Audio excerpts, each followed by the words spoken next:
जगतसिंहपुर जिला को जोगाण और खाउटी कल्याण विभाग मंत्री दिनिकिया गस्त समय उपस्थित न रहिबारु निलंबन हेले पारादीप जोगाण निरीक्षक।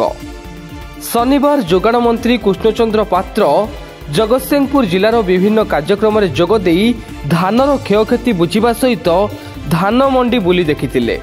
एही अवसर में डीलर मानकर कार्यशैली समीक्षा करने बेले जिलापाल सद्भावना सभागृह जिलार समस्त कार्यालय अधिकारी मानक सहित आलोचना करथिले।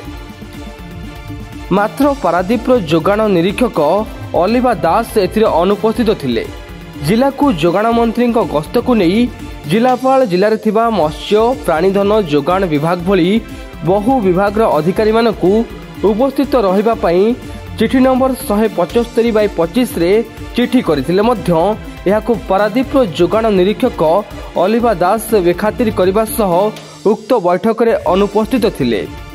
मात्र समीक्षा बैठक को नहीं जोगाण निरीक्षकों को मंत्री खोजिबा समय श्रीमती दास अनुपस्थित रहिबा सहित अनुपस्थितर कारण मध्य जणाई नथिले, जहाकु नहीं मंत्री विरक्त प्रकाश करथिले।